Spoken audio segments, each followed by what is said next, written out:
Good evening, everyone. We're just going to get started here as more people start to file in. I'd like to take this moment to introduce myself. My name is Ijomo Obunga, and I'm a donor relations associate at the Royal Alexandra Hospital Foundation. And I have the privilege of being here this evening alongside the incredible Lois Hole Hospital Women's Society, united in our mission to raise funds for the Lois Hole Hospital for Women. Welcome to our Between Us series, where we have engaging evening planned with a discussion from Dr. Nese Yuksel on perimenopause and contraception. Before we begin, I'm also thrilled to share an incredible announcement that the Alberta Women's Health Foundation Thought Leadership Report, Shining the Light, is now live and reflects data from surveying more than 2,000 Albertans on the topic of contraception. You are able to download a copy of the report on the Alberta Women's Health Foundation website and read information from our very own speaker tonight, Dr. Yuksel, in the report. I'm now pleased to welcome Brianna to share a special message with us. Thanks, Ajoma. Welcome, everyone, to Between Us. I'm Brianna Botsford, and my pronouns are she, her. I'm excited, as always, to represent the Lois Hole Hospital Women's Society on behalf of our co-chairs. Since our founding in 2017, we have raised over $1 million to support the Lois Hole Hospital for Women, thanks to supporters like all of you.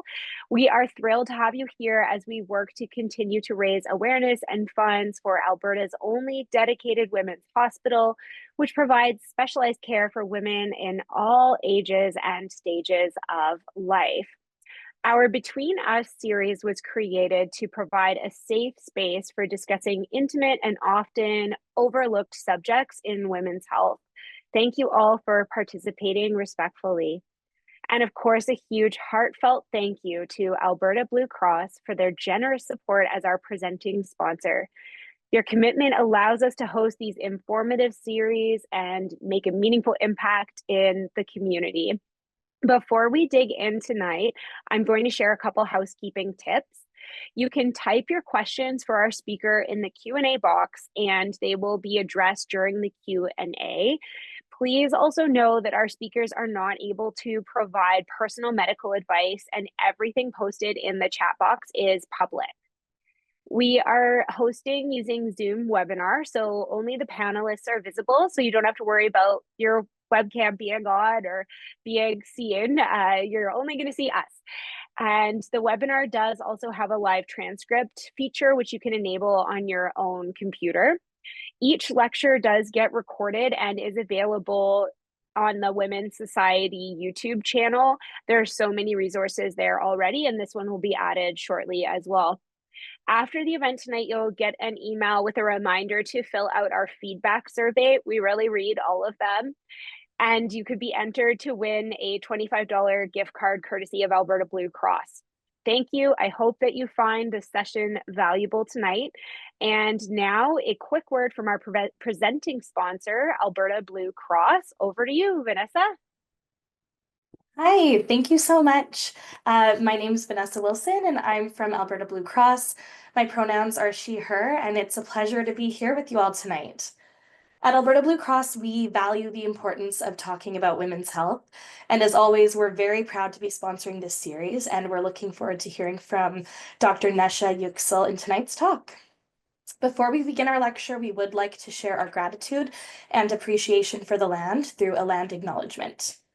Alberta Blue Cross respectfully acknowledges that we are on the traditional lands referred to as Treaty 6 territory, and that the City of Edmonton and all the people here are beneficiaries of this peace and friendship treaty. Treaty 6 encompasses the traditional territories of numerous Western Canada Indigenous peoples, such as the Cree, Saulteaux, Blackfoot, Métis, Dene, and Nakota Sioux. We acknowledge all the many First Nations, Métis, and Inuit people who have called this area home since time immemorial. Thank you. Thank you, Vanessa. Thank you, Alberta Blue Cross. It is now my honor to introduce this evening's speaker. Dr. Yuksel is a professor and vice dean of the Faculty of Pharmacy and Pharmaceutical Sciences at the College of Health Sciences at the University of Alberta. Additionally, she holds a cross appointment with Alberta Health Services and has been practicing in the areas of menopause and osteoporosis for over 25 years. She is the current president of the Canadian Menopause Society and is also on the Scientific Advisory Council of Osteoporosis Canada. Her research goals include innovative approaches to improve access and enhance quality of care in women's health, specifically menopause, reproductive health, and osteoporosis. Thank you so much for being here tonight, Dr. Yuksel. Thank you so much, Brianna, for the introduction. And I'm just going to share my slides and we'll get started right away here. So give me 1 second. And can you see that okay? That's good. Okay, great. Thank you so much. Well, it's such a pleasure to be here tonight with all of you. I just want to thank you for the invitation to the team Between Us, the organizing committee, as well as the Lowes Hole Hospital Women's Society, Alberta Blue Cross, for this invitation. I'm going to be talking about perimenopause and contraception. So these are my disclosures on a few advisory boards and speaker. What I wanted to mention is that throughout this presentation, the term women will be used at times, but do respect that not all individuals who suffer from menopause or are able to get pregnant will identify as women. So what I'm hoping to do today is to discuss some common symptoms in perimenopause, define perimenopause as well, and some of the long-term health considerations, bring in some of the new research that's coming up about perimenopause, review options for the management of symptoms in perimenopause, focus on the need for contraception, and also what kind of options are available for perimenopausal women, and then hopefully be able to answer some common questions about both perimenopause and contraception.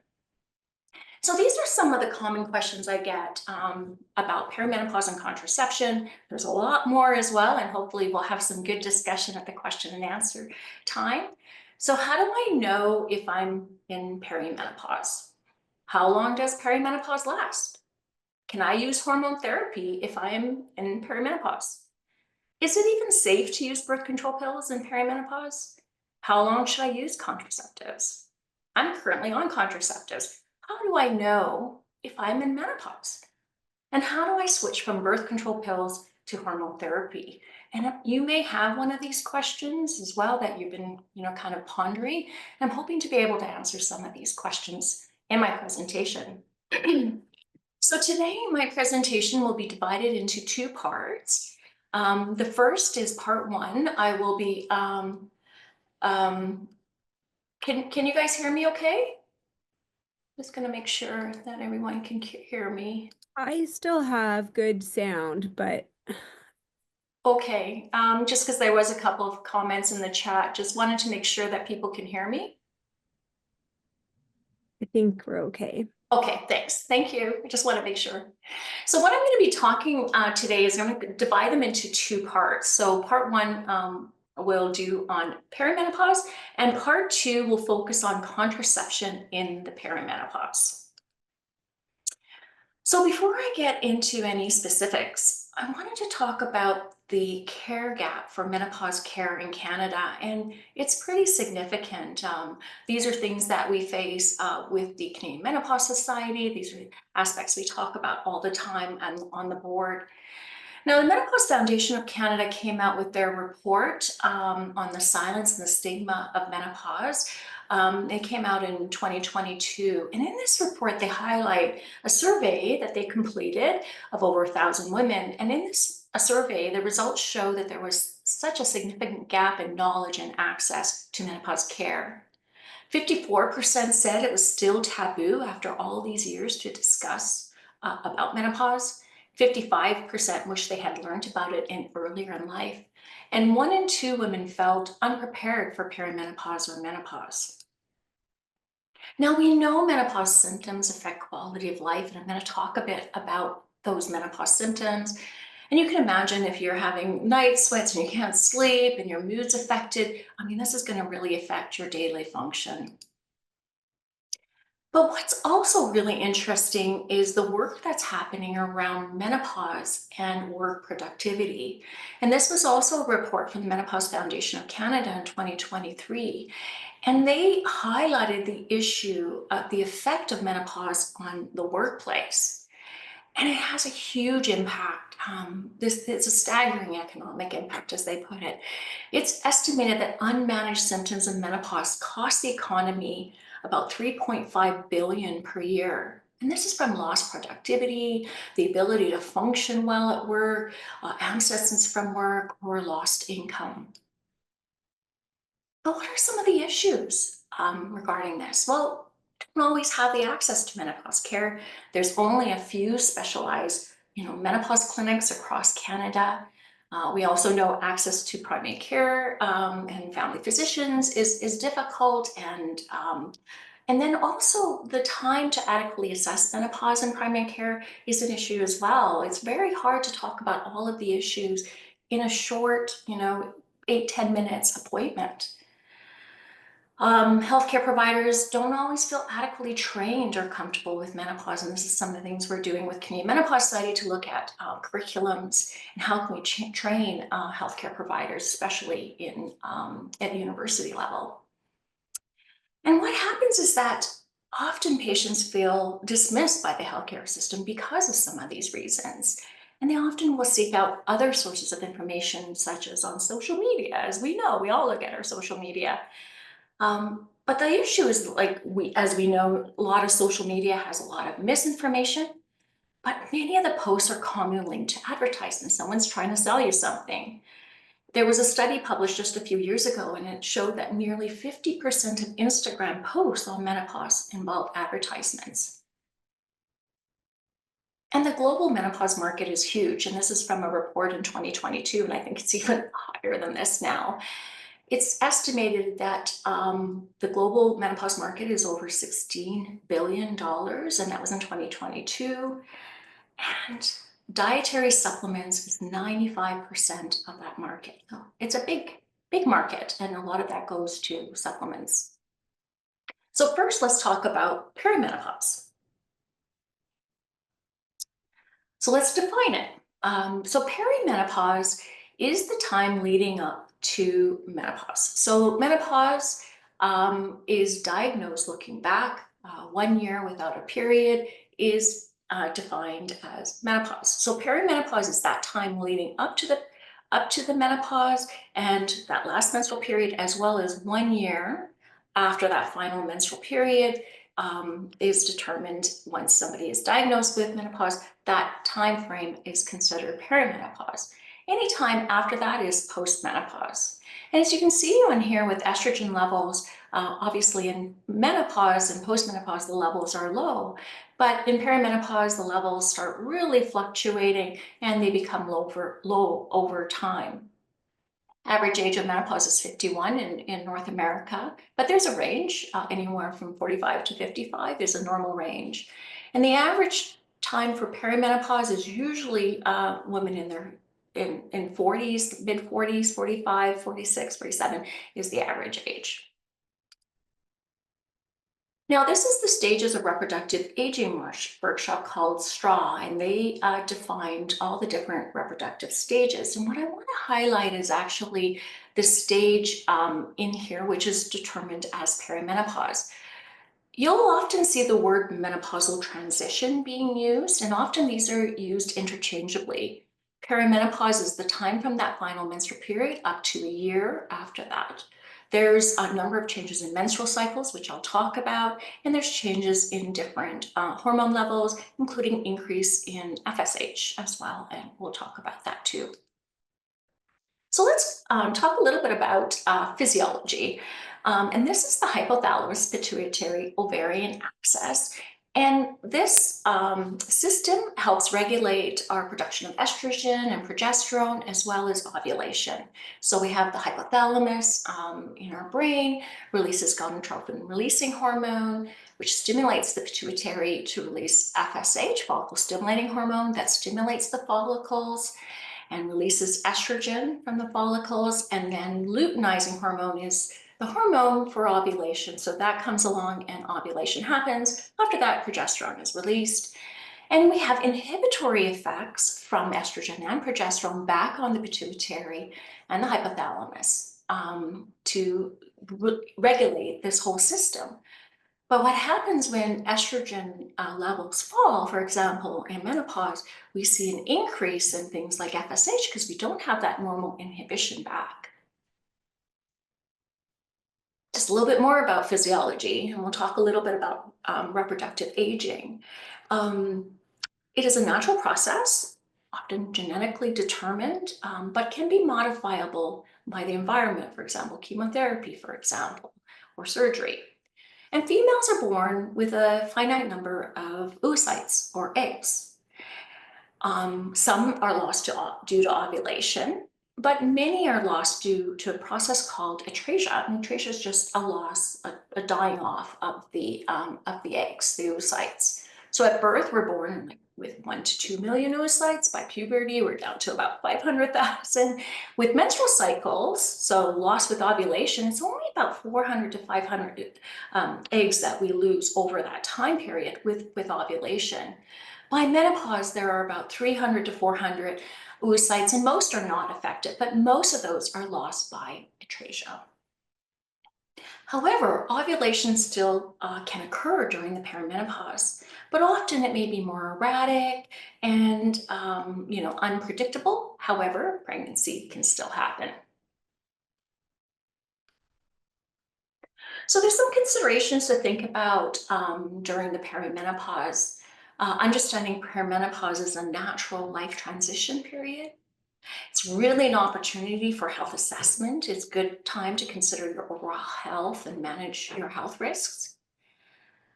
And to be thinking about health risk indicators as well. And numerous research indicates that there is increased markers of future health issues during the perimenopause. And I'll talk a bit more about that in a second. So perimenopause is widely variable in its duration as well as symptoms. No two people are going to be equally as far as the types of symptoms that individuals are going to experience. A common complaint I get is, I just don't feel like myself. And the trajectory of the menopause transition is really important to an individual's experience. The earlier onset of perimenopause, either through cycle changes or symptoms, individuals who have earlier onset tend to be more symptomatic and have a longer overall transition. Duration is longest the earlier somebody goes into perimenopause. So let's look at this further. So we have premenopause, we have our normal ovarian reserve with our oocytes, we have regular menstrual cycles. By the time you come into perimenopause, they can be divided into early and late. We have a decreased reserve, but ovulation can still happen. Menopause symptoms can start happening. We may or may not see menstrual cycle changes in irregular cycles. And irregular cycles can be shorter or longer, heavier or lighter. They can just be all over the place. And then the late perimenopause, where the periods start becoming farther and farther apart, at least more than 60 days apart. We see menopause symptoms, and we're getting into the point of going into menopause. Now, perimenopause is a clinical diagnosis. We don't really do hormone testing to determine if someone is in perimenopause. And it includes menopause symptoms as well as menstrual changes. However, you can have menopause symptoms without any menstrual changes, and you can have menstrual changes without any menopause symptoms, or you can have both. Perimenopause can occur anywhere from 4 to 8 years before that final menstrual period. And hormone testing is not necessary for diagnosis because those hormones are fluctuating. And I'm going to show a picture in a second here. So what happens before we get into perimenopause are normal cycles. These are normal rhythm. We have estrogen and progesterone production. Our FSH levels and luteinizing hormone levels are all within a nice cycle. In postmenopause, we have a decline in estrogen, progesterone levels, and a rise in FSH because we don't have that normal inhibition back, right? What's happening in perimenopause? Well, it's all over the place. It's very, very erratic. And the difficult thing about doing levels in someone who is perimenopausal, it's hard to determine what that level should be. So for example, if you take a level right here, how do you not know that it's not going to go down to here later or up here later? So if you make decisions based on this level here, you could either, let's say you were treating them with hormone therapy, you could either overdose them or underdose them with that if you're basing it on levels. So let's talk about some issues during the perimenopause. And the first one I want to talk about is about irregular bleeding, but especially about heavy and prolonged bleeding. And these can cause several issues during the perimenopause. Obviously, a real inconvenience if you've got heavy bleeding and it's unpredictable and trying to, work around if you're working and all of the inconvenience during that time. Heavy bleeding can lead to iron loss and can end up with anemia, so very common during this time. And fatigue can be really an issue in a lot of individuals with heavy prolonged bleeding. And this study was just published in Menopause very recently. And they looked at heavy bleeding and prolonged bleeding in the menopause transition. This is the SWAN cohort, which is a large cohort in the US that they do a number of studies with. And what they showed, and it's not surprising, but at least we have numbers with this, 21% of the women had at least one episode of heavy bleeding over the 6 months, and almost 25% of women had at least one episode of prolonged bleeding. And heavy or prolonged bleeding was associated with a 40 to 60% increased risk of fatigue. So very, very common. So what are the menopause symptoms, especially during perimenopause? Well, we know that menopause is much more than just hot flushes. When you think of 400 estrogen receptor sites throughout our body, no wonder we're going to see symptoms, and especially when those hormones are fluctuating all over the place and erratic, we're going to see a lot of symptoms. There's been more than 34 symptoms associated with menopause, and we think of, our vasomotor symptoms such as hot flushes and night sweats, sleep disturbances, especially waking up at like 2 or 3 in the morning and not being able to go back to sleep. It can be from night sweats, it can be from a number of reasons. Fatigue, mood changes, I'll talk a little bit more about that. Cognition and that brain fog, feeling I can't think through things. We see a lot of muscle and joint pain during that time, and this is something that's not always recognized. Skin and hair changes can happen. I'll talk a little bit about bone loss as well. Vaginal symptoms like vaginal dryness and painful intercourse, and among other symptoms during that time. And this is really especially common during the postmenopause, but can start happening in perimenopause as well for the vaginal dryness. But which symptoms are most common in perimenopause? And this was a study just published a couple of years ago. And they specifically looked at which are the most bothersome symptoms for perimenopausal women. And what they showed that in the survey is that the most bothersome symptoms were things like brain fog, mood symptoms, fatigue and pain, sleep issues, and there's some hot flushes and night sweats as well. But it's all the other things like the mood and the brain fog and some of these other things associated with that. And one of the things I want to highlight is these symptoms can start way before the menopause cycle changes. The issue is, and the problem is that these complaints, because they can often precede menstrual cycle changes, and we often think of perimenopause as menstrual cycle changes and irregular periods, a lot of clinicians may overlook that connection of the symptoms to perimenopause and not realize that, maybe that individual is in perimenopause. So let's talk a little bit about some of the mood issues. We have irritability, anxiety, depressive episodes, those mood swings, much more common in perimenopause, even compared to the postmenopause. And that's from those hormones fluctuating. And this is a lot of interest recently is more on those cognitive issues and thinking and brain, kind of that brain fog and memory, all the things that can experience when those hormones are all fluctuating. And it's real. The feeling of brain fog is real. Again, more common with perimenopause. It gets better actually with postmenopause. It can lead to a lot of loss of confidence. If you're presenting or, I was talking to my students and I say, when I'm doing lectures and I can't think of words, right? That's an issue for me. I lose my confidence in my ability to speak. For a lot of women, these changes are temporary. As I mentioned, they tend to be during the perimenopause. It's really nothing to fear. It's not a sign of early dementia. And I just want to reassure you with that. Now, one of the things they need to be thinking about is there are a number of life stressors that are common for women at midlife, and we're all experiencing this during the midlife. We may be balancing caring still for children who are aging parents as well. So we're, kind of in this balance, trying to look after a number of different things. We may have our own career transitions. We may be, looking at changes in our careers, or maybe we're progressing in our careers, or maybe we're considering retirement. Body changes, even like aging, really can in fact impact our self-image.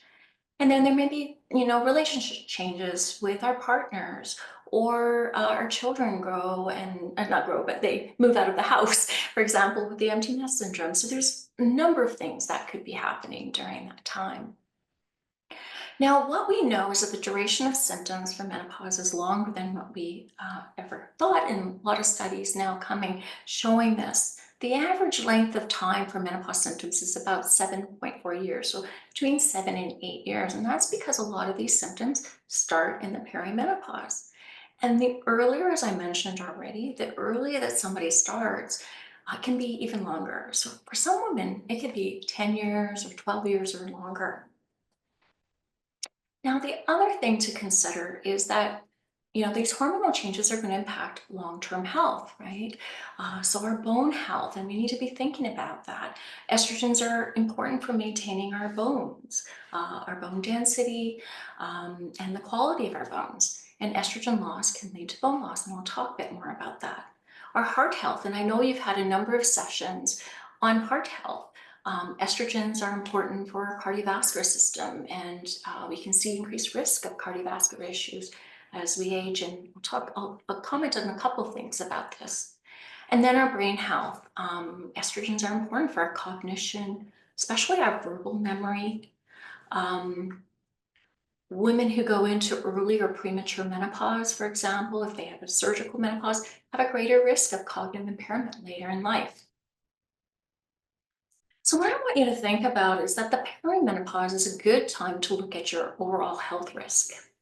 It's really an ideal period to look at various health factors and think about those preventative screenings. They become increasingly important during this life stage.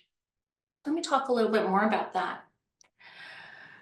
What recent research that's been showing is that women who have more prolonged and severe vasomotor symptoms, so those hot flushes and night sweats, it's been associated with increased risk of cardiovascular disease events. Now, we don't know what the physiological reason is. We don't know why and the cause, but we know that there is some kind of association. And what we also know is that some health changes occur during the perimenopause. We start seeing them during the perimenopause, and it's not just from age alone. It's probably shifts in hormones, the metabolic syndromes such as high blood pressure and glucose issues and those kinds of things. The incidence increases during the perimenopause compared to before perimenopause or even after in postmenopause. And changes in lipids are twice the rate compared to premenopausal times. So the menopause transition is a really important time for screening for your blood pressure, your, cholesterol, your glucose, among other things. And what we also really need to consider is that women who maybe develop cholesterol issues or have high blood pressure during the menopause transition, so perimenopause, may warrant closer monitoring. We may need to start therapy earlier. And what about bone health? Well, we know that bone density, we lose bone each year after the final menstrual period for the initial 10 years after that final menstrual period. And in this slide, you can see in women, this red, our peak bone mass is between the ages of 25 to 35. And then once we hit menopause, we lose about 2 to 3% of our bone density every year for those 10 years, and then it's more gradual. But we can start seeing some of that loss during the perimenopause as well. Even though those hormones are fluctuating, they start to kind of decline, and we can start seeing some of that at that point in time.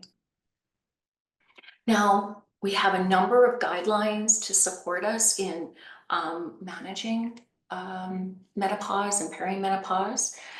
We have the guidelines from the Canadian guidelines from the SOGC and Canadian Menopause Society, and I was the lead for one of this publication on the guidelines, and we have a number of other guidelines out there. So what options are available for menopause? And so we have our menopausal hormone therapy. I don't have a ton of time to talk about hormone therapy because I want to focus a bit also on contraception.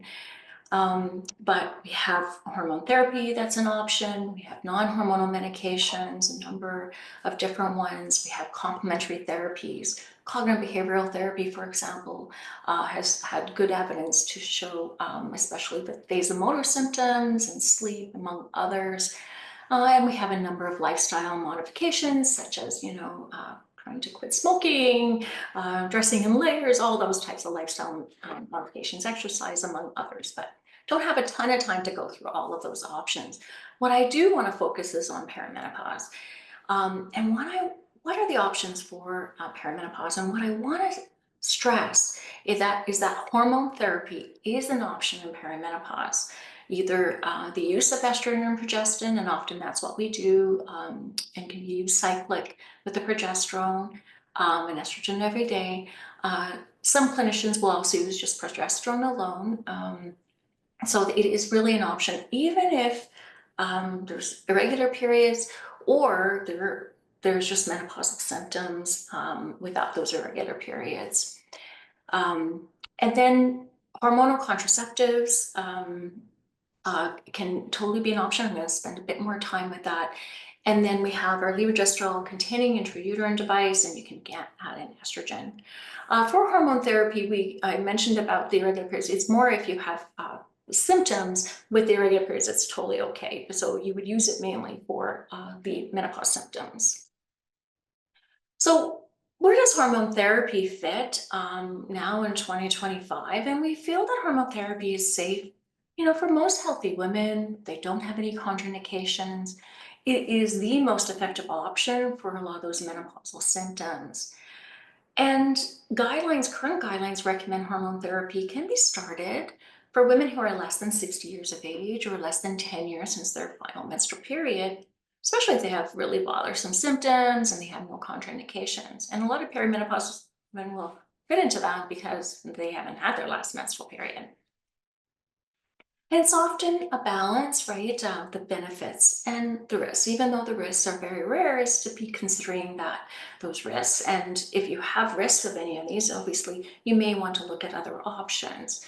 So hormone therapy can be helpful for helping with hot flushes and night sweats, very good option. It can help with sleep. The mood effects, especially in perimenopause, can help with mood. Can obviously improve vaginal symptoms. We can use vaginal estrogen for that, and it can prevent bone loss and fractures. There is a rare increased risk of things like blood clots and heart disease, which is quite rare, and not necessarily in the population we're looking at, which is in perimenopausal women.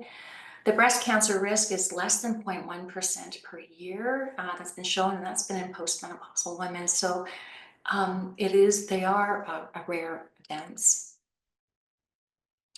So I talked about perimenopause, and now I want to spend some time talking about contraception in the perimenopause, because that's a big part of what I wanted to talk about today.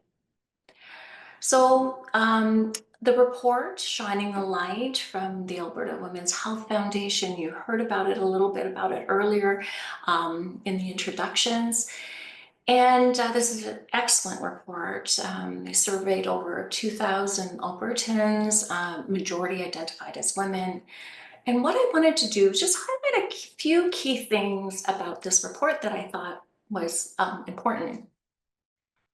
71% of respondents who were less than 35 years of age were contraceptive users. But what I also thought interesting is that between the ages of 35 to 54 years, 54% were current users. So a lot of these women would be in that sort of perimenopausal stage. So 54% were current users. And I mean, the majority of reasons people were using contraceptives was for birth control. However, they were using it for other reasons as well. So 14% for bleeding reasons, 5% for those hormone fluctuations. So for example, for perimenopause, and 4% for a number of other reasons. What I also found really interesting in the report was that access to contraception is still an issue. And only 40% of the respondents on contraceptives reported not facing barriers when accessing contraception. So meaning that like 53% were facing barriers to access. And I think this is a real major issue. For those individuals currently using contraceptives, 16% said they had financial costs in doing that, or using contraceptives. They had 14% felt there was lack of access to primary care providers or family physicians to access. 8% found a lack of information or awareness. So this is really significant to me. So let's talk about some of the contraceptive options during the perimenopause. So we have combined hormonal contraceptives. So these are our birth control pills. We also have a patch and a vaginal ring. We have progestin-only contraceptives. We have the levogestra containing intrauterine device that we would recommend during perimenopause. We also have non-hormonal and barrier methods, as well as surgical methods, which I'm not going to spend a ton of time talking about the non-hormonal or surgical methods. I'm focusing on more of the hormonal options. So this slide, this infographics, shows the comparison of different effectiveness of different birth control methods. So this shows from the least effective to the most effective, and this is typical use with typical use.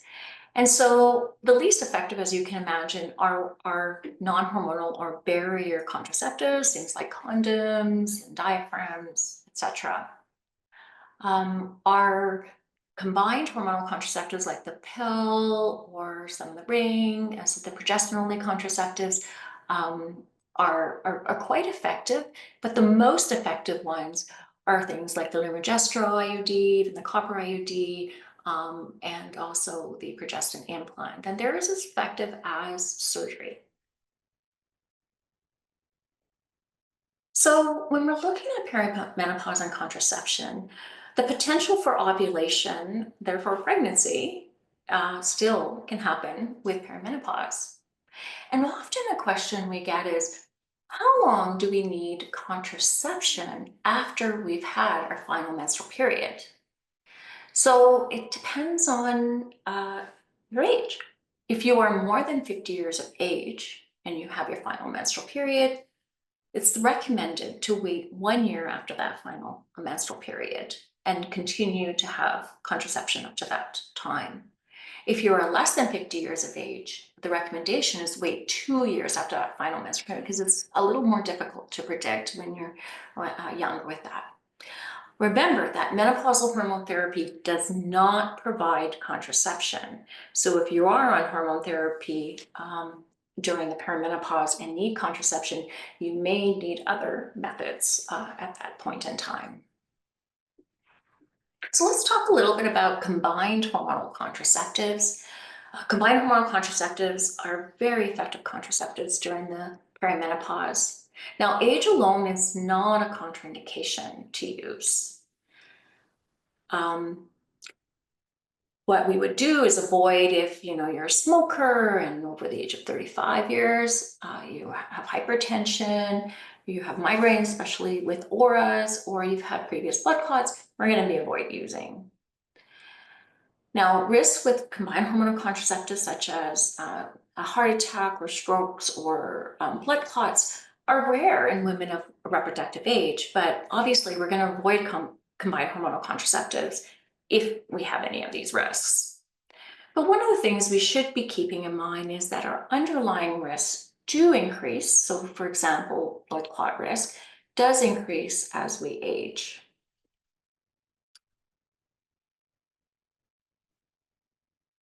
Now, the benefit of hormone contraceptives in perimenopause is that they can reduce heavy menstrual bleeding, and they can be very good for those irregular menstrual cycles. They can reduce menstrual pain. They can help prevent that iron deficiency anemias. They can help with perimenopausal symptoms because they contain estrogen as well as progesterone. And they can help maintain bone mineral density as well. Now, often what we recommend for perimenopausal women is using our low-dose combined hormonal contraceptives, such as the type is ethinyl estradiol, the type of estrogen in most of our pills. 20 micrograms or less is preferred. And we also recommend not having any pill breaks, so just using it continuously. The problem when you use it with the pill break, so if you use it for 21 days and you have 7 days off, you can experience menopause symptoms during those days off. So just using it continuously is usually what we recommend. Now, there are newer types of hormone contraceptives or birth control pills coming out. There's a new one with a type of estrogen called estetrol as the estrogen, and there's some emerging data that maybe there is better safety, especially with blood clot risk, among other things. And maybe it isn't a good option for perimenopausal women, though low-dose combined hormonal contraceptives with ethinyl estradiol are still options as well. Now, hormonal contraceptives do not delay menopause. They may mask the timing of menopause because they're helping control your menopause symptoms, and they're helping with the irregular bleeding and some of those things. You won't be able to tell if your menstrual periods stop. So often I get the question is, when should I stop my combined hormonal contraceptives? And as I mentioned, it may be difficult to know when you're in menopause if you're still on them. Now, the recommendation is that individuals can continue using hormone contraceptives, and they can stop anywhere, after they reach 50, even up to 55. They could continue. But how do you know when to come off when you're over the age of 50? And some of the recommendations, there's different guidelines and guidance for that. But some of them recommend is to stop the hormone contraceptive, using another barrier method. It's still important to consider that you may still get pregnant. Wait 4 to 6 weeks. And normally we don't do FSH levels all the time, but this might be a situation where we may do an FSH level. And then we'll repeat that FSH level in 4 to 6 weeks. So we'll stop the hormone contraceptive, wait about 4 to 6 weeks or so, do an FSH level, and then repeat it in 4 to 6 weeks. And if we have 2 levels that are high in the postmenopause range, then it could indicate that you are in menopause. Guidance do differ, as I mentioned. The Menopause Society indicates that women can use hormone contraceptive up to age 55 years, as long as they have no contraindications with that. How about switching to hormone therapy? When would you switch to hormone therapy? So when a woman discontinues the hormone contraceptive, they may experience the onset of menopause symptoms because they were being controlled, and hormone therapy can be considered. During perimenopause, you can switch to hormone therapy at any time, really, from your hormone contraceptive. You don't have to wait till you're in postmenopause, as long as there's no longer a need for contraception or you have another method. So we also have our progestin-only contraceptives, and these, especially the progestin-only pills, we have a couple of different ones on the market now. They will help with contraception, very good option. They also will help with those irregular menstrual cycles too and heavy bleeding. They only contain progestins or progesterone, so they may be good options for women who have a lot of risks or can't use the, an estrogen, especially the type of estrogen in hormone contraceptives. Progestin-only contraceptives do not help with menopause symptoms because they don't contain estrogen. So sometimes you can add an estrogen to the progestin-only pill if you want to help with menopausal symptoms. For other options, we do have some other progestin-only contraceptives. We have the progestin-only injectable, but tend to really kind of not consider, or especially for starting for the first time, in individuals who are over 45 years, as it could potentially lead to bone loss in that population. And progestin-only implant, we do have the implant, but we do see a little bit more frequent and unpredictable bleeding with the implant, so it may not be the best option for some of our perimenopausal women. So I want to talk a little bit about the Lumagestrel intrauterine device. This is the progestin-containing intrauterine device, and it's a very good option for perimenopausal women who need contraception, and works very, very well. Also works really well in controlling heavy bleeding or maintaining those irregular cycles, so don't have that irregularity as much. Women are less likely to experience progesterone side effects if they have progesterone side effects, for example, with the birth control pill, as little progestin is actually absorbed into the body. And now it can be used up to 8 years for contraception. Health Canada's approved it up to 8 years, and that's only with the Mirena product. So over time, once Lumagestrel IUD is inserted, you'll see less bleeding over time, and over 70% will become amenorrheic, so no more periods. The most common side effects for the first few months is about what you can see is irregular bleeding. There can be also pain with placement. There's a lot more awareness right now of the pain of the insertion. And a lot of clinicians are pre-medicating now to help with that pain. And initially, you may see some minor progestin side effects, such as breast tenderness and headache at first, but this will decline over time. You see a little bit more release of the progestin, and then it slowly declines. The levels that you see are probably maybe 10 times less compared to, for example, the oral contraceptives, and potentially even less than that as time goes on. Tend not to start with the copper IUD and these in perimenopausal women. It could be continued if people are okay with and don't have a lot of heavy bleeding, but for some women it can cause more heavy bleeding, so maybe not the best option. Now, what I like about the Lumagestrel IUD is that estrogen can be added to help control menopause symptoms. So you can be on a hormone therapy estrogen product to help control a lot of those symptoms. And the progestin in there will help what we call endometrial protection. So it will help prevent any buildup of the uterus lining if you're using estrogen. So that's what estrogen can end up doing. That's why we have progestin added in with hormone therapy. But the Lumagestrel IUD can help prevent that because it releases a bit of progestin, right? So it will help provide that endometrial protection.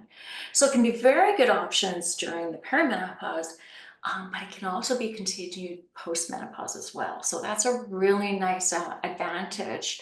And it can also be considered in women who are postmenopausal, who need hormone therapy but cannot use progesterone. So when I was in the menopause clinic, we used to have sometimes women who just couldn't tolerate progesterone. And so this was a good option in, when we used estrogen, we could have an levonorgestrel IUD to provide that endometrial protection. So just want to summarize some key points from my presentation. Perimenopause is a really good time to look at your overall health.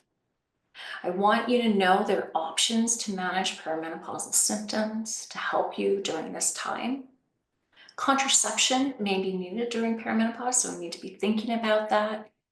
And many of these non-contraceptive benefits with the contraceptives include helping with irregular or heavy bleeding, helping with those perimenopausal symptoms. So you can have a number of benefits with that.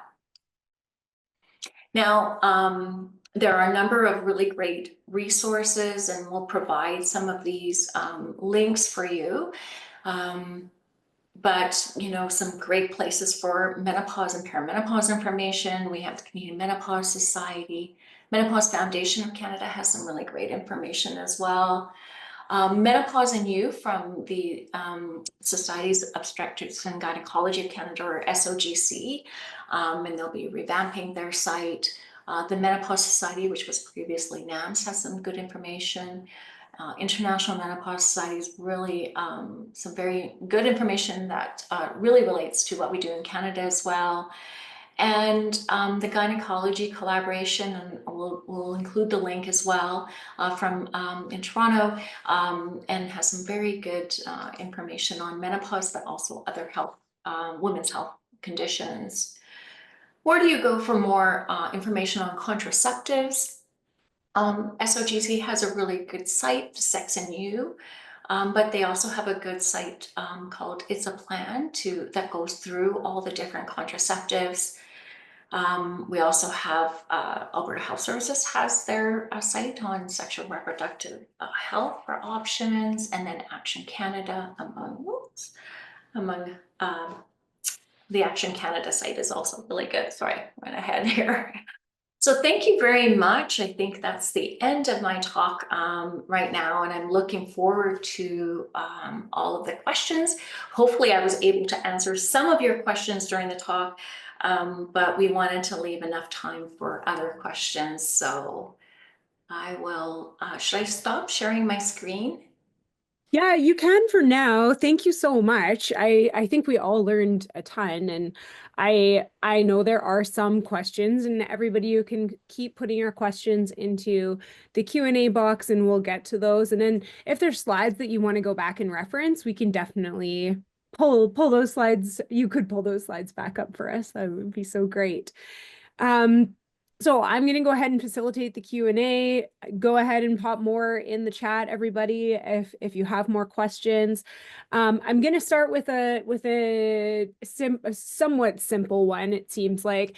The first question I want to start with is, if someone is on oral contraceptives, like a combined contraceptive, can estrogen be used locally for specific symptoms like vaginal dryness, or does that affect the efficacy of the contraception? Yeah, a good question.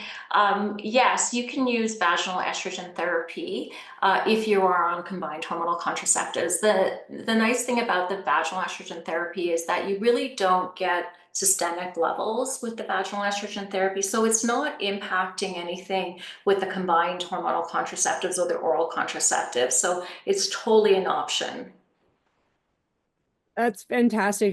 And another question along the lines of like estrogen specifically was back to, you had mentioned a newer product that was available as a combined hormonal contraceptive, and a couple people were asking about the specific name. If you're it's called Nextstellis. Nextstellis. Nexstelles. Nextstellis. You know what? We could have probably maybe yeah, there we go. Right. Thank you. Next up. Fantastic. And is that showing, did you say that that is showing promise for folks with It's promise.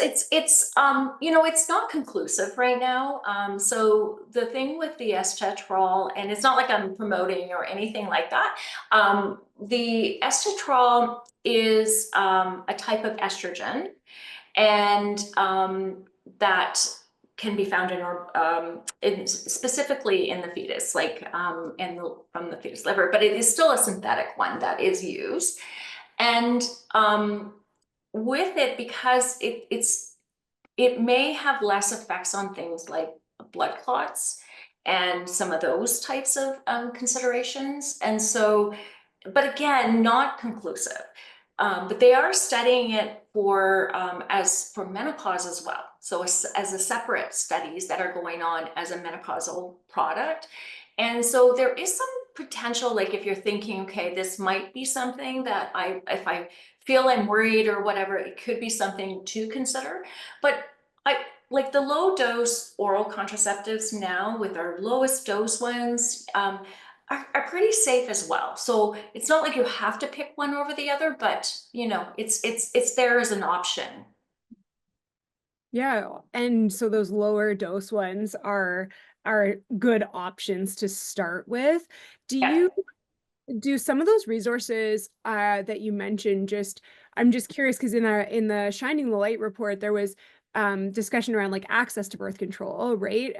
And how would a consumer or a patient be able to help their physician as far as prescribing to know which oral contraceptives are the lower estrogens, or like, is there, because, you know, I mean, so many of our physicians are so on top of everything, and some are like, I don't know, try this one next, right? Yeah.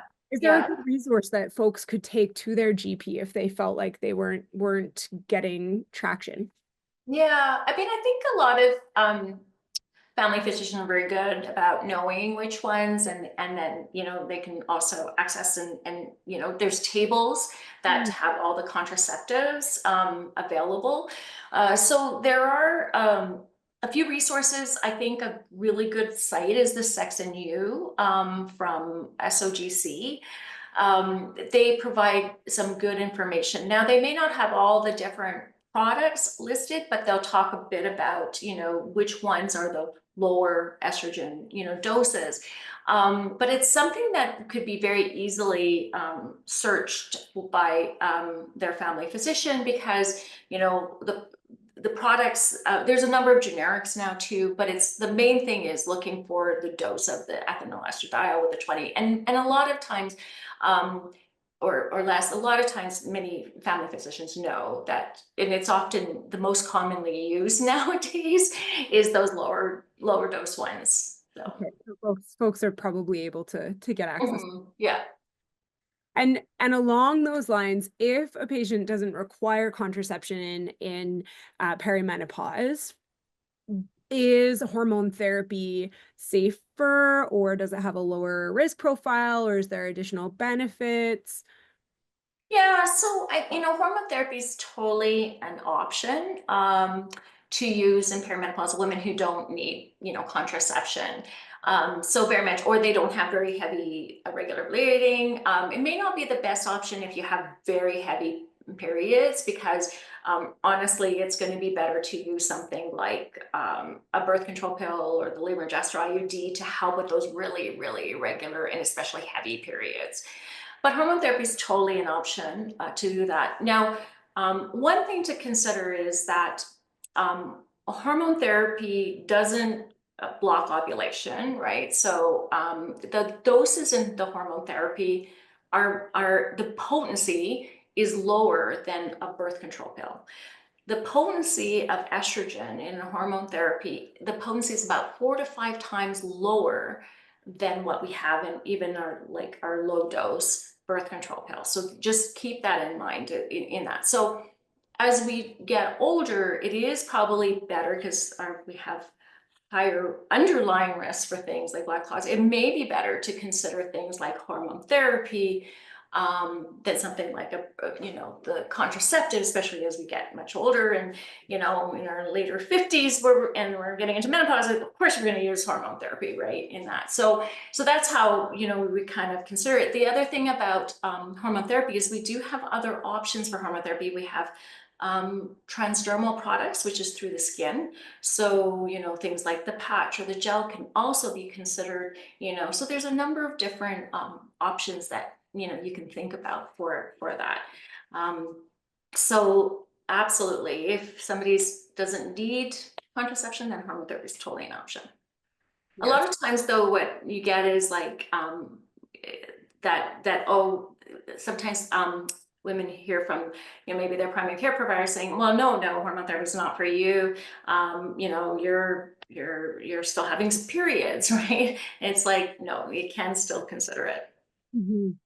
Yeah, interesting. So it's like depends on what the goal is, right? Like those combined oral contraceptions might be more helpful for managing bleeding, whereas like MHT or hormone therapy might have other benefits. And so it's kind of figuring out what the goal is with the treatment for the individual.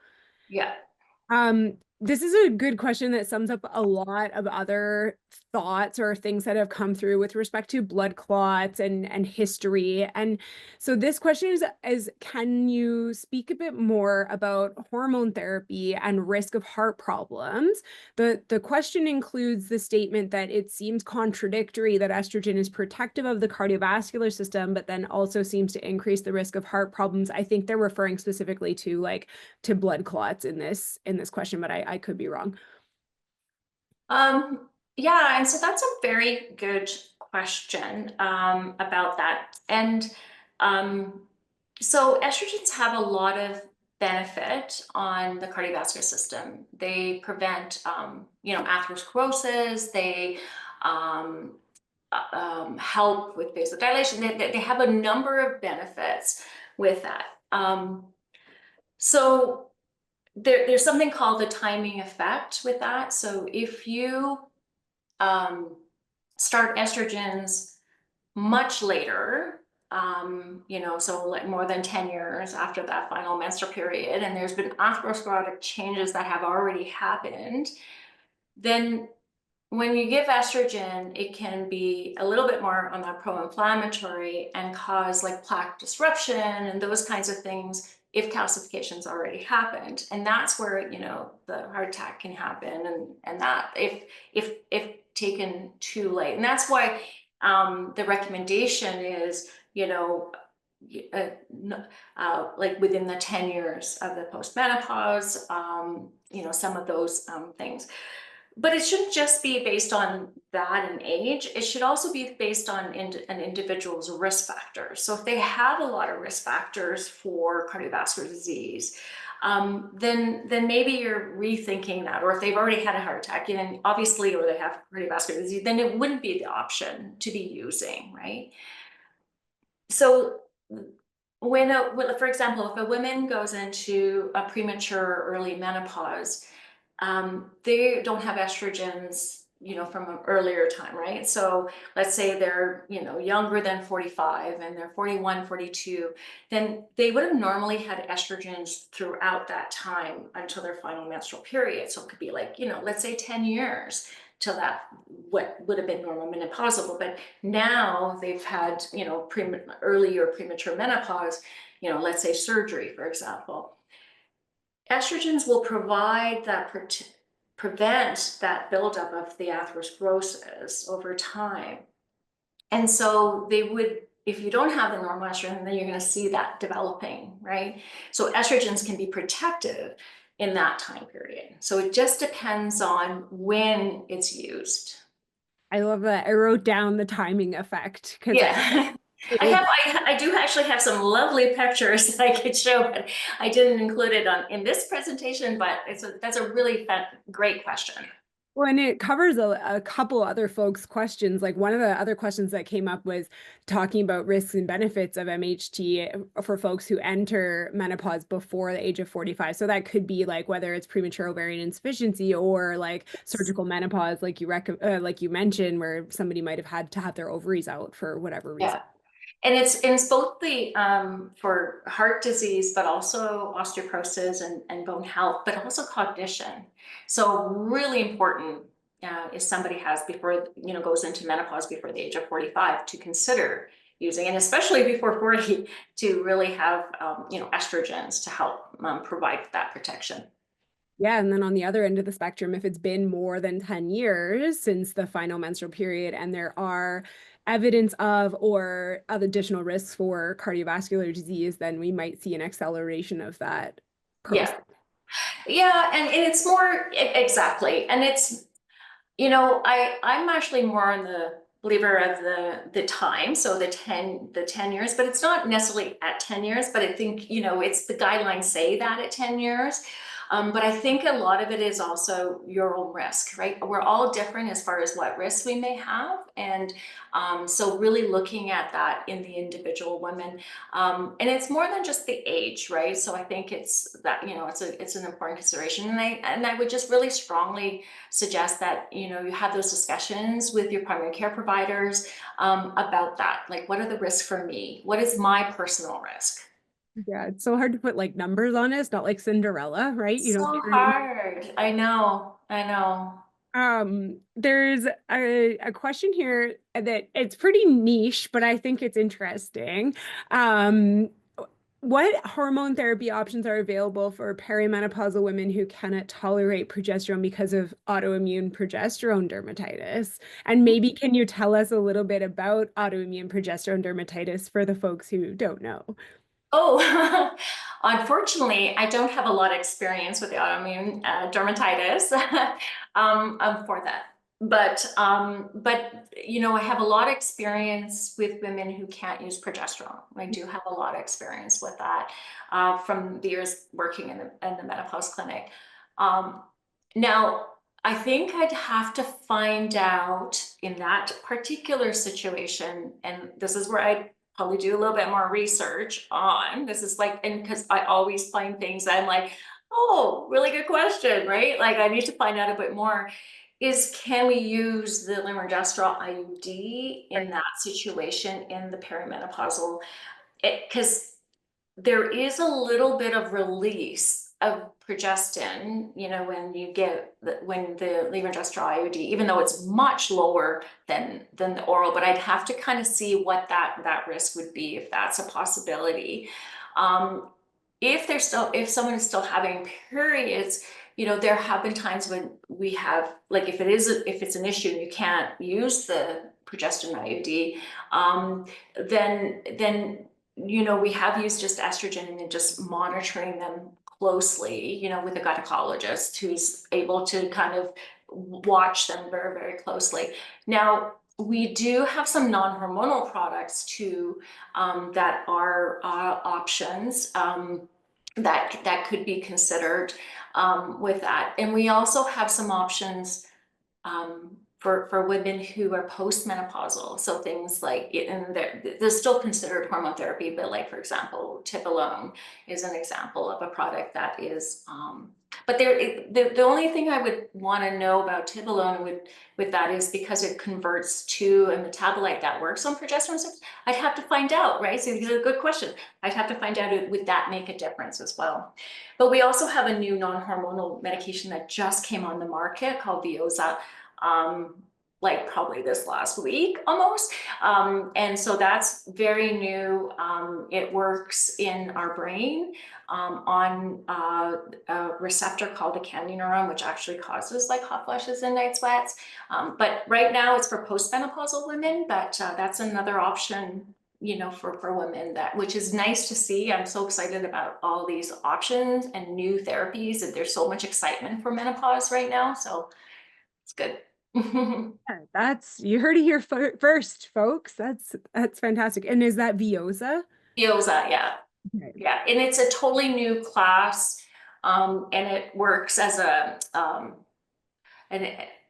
it's called a neurokinin, like it's NK3 receptor antagonist. So it's quite a mouthful there, but it just basically works on the candy neurons. And what happens in the physiology behind it is that when the estrogen levels fall, and even when they fluctuate, it causes an overreactivity of the candy neurons, which causes it works on the thermostat. So then we become, like the hot flushes and night sweats. So it's very interesting. So this actually antagonizes that candy neurons part.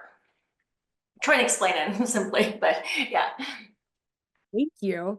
A couple questions coming up about continuous contraceptive use, so not doing the withdrawal bleeds.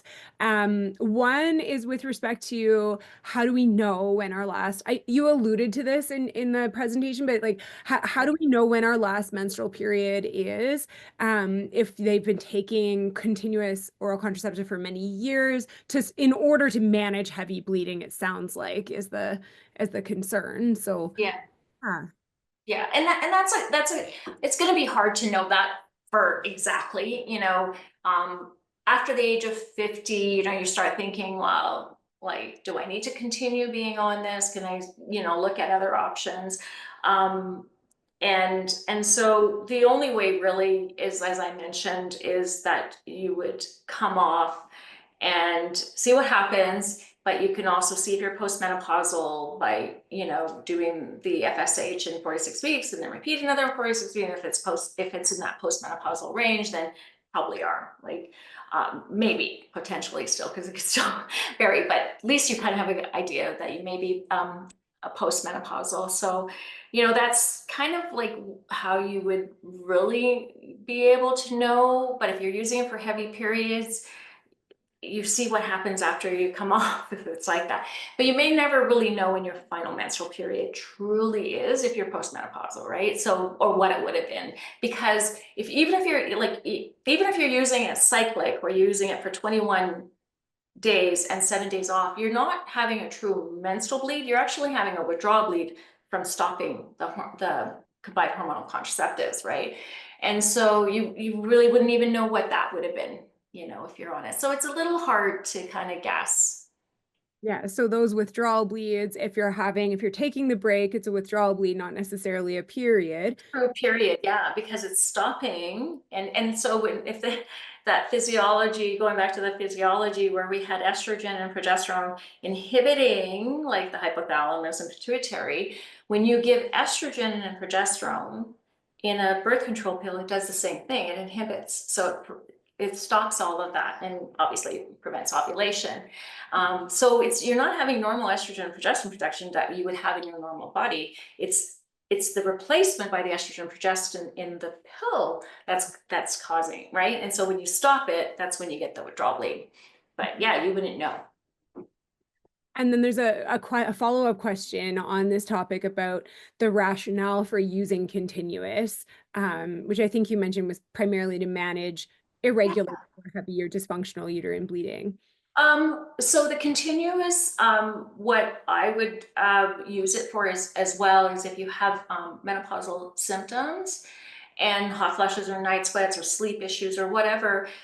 Some women get a return of those symptoms during the hormone-free interval, and you'll see that, and you stop, and then within a few days you're like, oh my gosh, like what's happening here? So you don't necessarily need to do the cyclic. You could just do continuous with it. So because it can manage some of those other symptoms, not just the bleeding. Yeah, exactly. And then question about vaginal yeast infections, and is that possibly linked to genital urinary syndrome of menopause? Have you heard of IUDs increasing risks of recurrent yeast infections? Yeah, and so the first question, part of the question was just about yeast infections and GSM. GSM, yeah. Okay.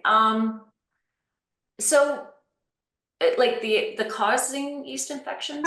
Is that really, can you have vaginal yeast? And this person has had an increase in yeast infections during perimenopause, more than 3 weeks. Oh, okay. Wondering Now, yeah. No, we do see an increase in bladder infections during the perimenopause and menopause too, from GSM, right? Especially postmenopause. And that's because of the changes, that are caused by estrogen, loss of estrogen in the vagina area, and then you see a change in pH, and that could result in more bacteria, and especially, like where the growth of bacteria, so causing bladder infections. Now, I don't know if you see, like, it's not something that the yeast infections we would see in the same way as the bladder infections. But where we'll see it is that if we end up using, having to use frequent like antibiotics and versus using vaginal estrogen therapy for prevention, then you could see yeast infections from that, right? From happening with it. Now, with the IUD, that's a good question. I've heard mixed things about it. I don't know what the evidence is by increasing the yeast infection. I don't know what that association is, but I've heard anecdotally people talking about it. It's just, I don't know what that actual risk is with the IUD. Okay. And then along the lines of like the progestin IUD being for endometrial uterine protection when we're using transdermal estrogen, there's a question, and I'm not sure if I'm confused by the question, but I think it's important to address. The question is, can you take MHT, oral micronized progesterone vaginally, and transdermal estrogen and still get uterine protection? Oh, okay. And so I think the question is, can you do the micronized progesterone, right, as a vaginal administration?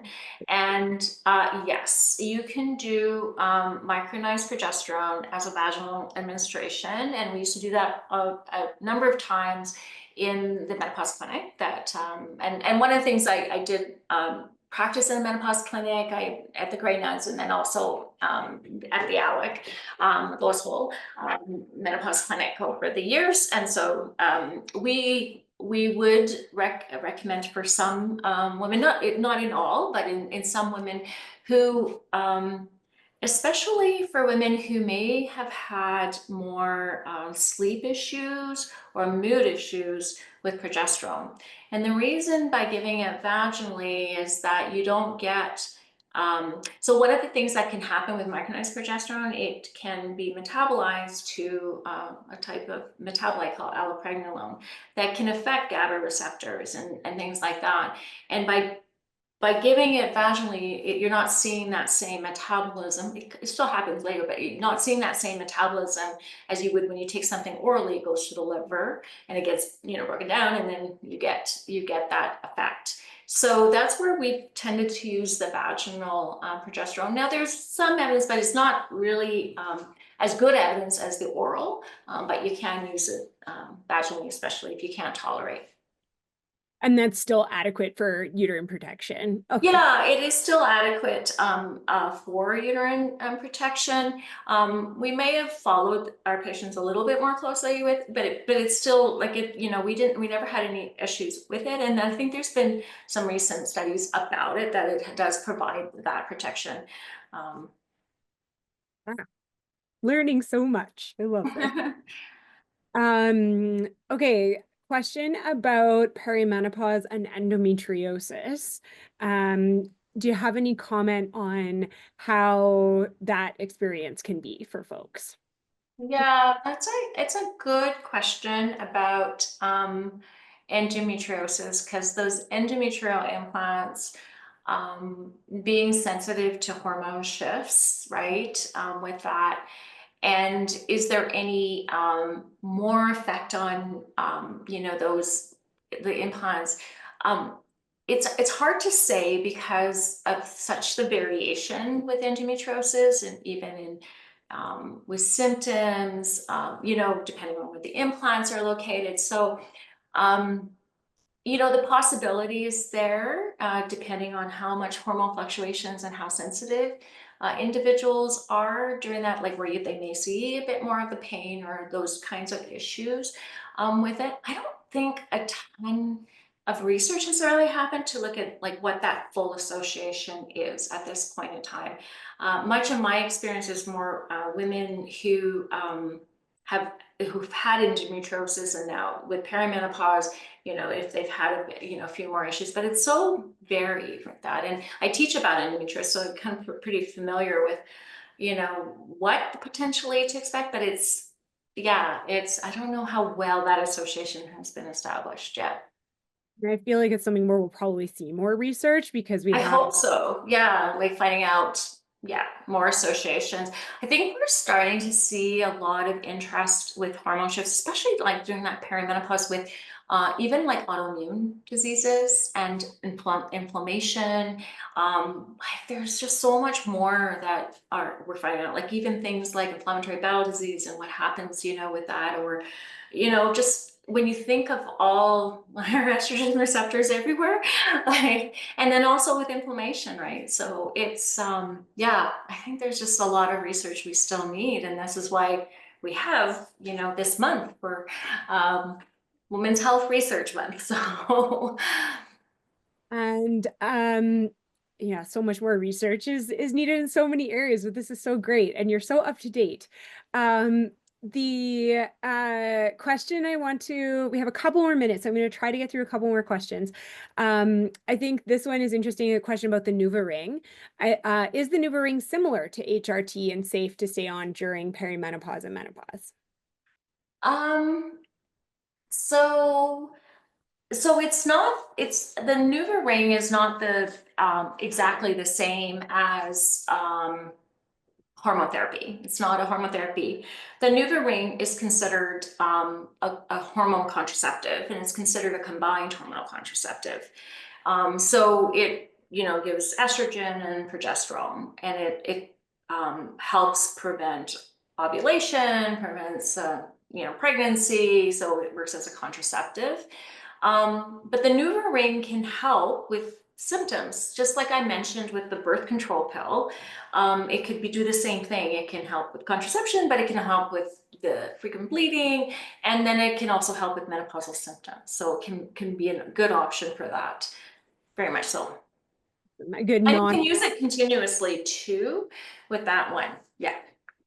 So not a pill that you have to take, not something that has to go into your uterus, but an insertion. Once a month you could switch, because there's actually enough medication there for the whole month. People don't realize that, because you're supposed to do it for 3 weeks and then off, but it's actually good for up to a month of medication. So okay, but definitely talk to your primary care provider. Make sure that's really what you are gonna just to make sure, right? All of those things that's right for you. Yeah. Everybody should check everything on their individual because exactly needs and healthcare providers, but love the explanation. Thank you.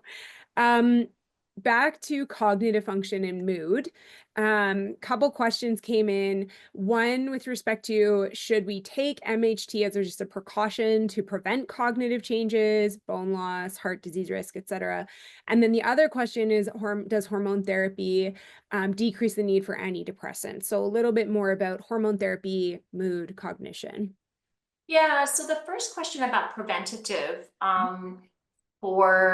did they include, was that included cardiovascular as well, or? Made that up. Oh yeah. Bone, it was specific to Bone. for cognitive changes, bone loss. Bone loss, okay. So you may see, there are a number of social media influencers out there who are promoting for preventative reasons, so like hormone therapy. So I feel like we're kind of going back to when I first started in this area. We were using it for prevention, which is like back in the late 1990s, and so there's this kind of movement by certain influencers out there that it's being recommended, like for helping with cognition or helping with heart health and all of these different things, but we don't have the evidence to say that all women should be on hormone therapy for those reasons long term. We do know for if you go into early or premature menopause, obviously you're going to want to prevent those, because we know that you're going to be at risk. But for the general population, like when you go to natural menopause and kind of the right age. We don't really know, and we don't have the evidence to say that all women should be on it for just prevention. We do know for bone health, it does provide, it prevents bone loss, but it also can prevent fractures. So it would be dependent on what that risk is for the individual about, bone loss and help with that. But we don't recommend it just for that unless somebody has like menopausal symptoms. So it just really depends, but you may see different things, and there's lots of different narrative out there, but this is the current recommendations from the guidelines and professional organization like Canadian Menopause Society recommendations. But it can help, like hormone therapy is good for preventing bone loss and fractures for sure, and it's in the Osteoporosis Canada guidelines, but it's more if you're using it for menopause symptoms as well. Right. So if it's that combined symptomatic relief and prevention, not necessarily just. Yeah. And was there another part of your question? I probably took too long. There was another question about antidepressants and. Oh, yes. So antidepressants, so hormone therapy with antidepressants, hormone therapy's been shown to actually treat perimenopausal depression. It has been shown that it helps with perimenopausal depression. And so it can actually work synergistically with an antidepressant as well. Not as good evidence with postmenopausal depression, but it's more with the perimenopause. And I think depression and those depressive episodes and all of those types of things and mood, I do still see it worse during the perimenopause and maybe that early postmenopause as well, because maybe still, some hormones are fluctuating. Yeah, it can be synergistic and it can actually help. Fantastic. So many, I feel like I could sit here and just chat with you and learn so much from you for like thank you. 90 minutes. Thank you so much for your time. Thanks for going to wrap up. Oh yeah, my pleasure. I love this stuff. Thank you so much, Dr. Yuksel, for being here with us this evening. And yes, everyone, the replay will be on our YouTube channel, the Lois Hole Hospital Women's Society YouTube channel shortly. Don't forget that you will get that link to the Alberta Blue Cross survey that you can complete to give us your feedback about tonight's session and future topics or directions that you would like for us to go. If you are interested in continuing to support the Women's Society, we would be absolutely thrilled if you would consider joining us as a monthly donor. You can scan this QR code with your mobile, and you can also go directly to our website and you can sign up to be a monthly supporter.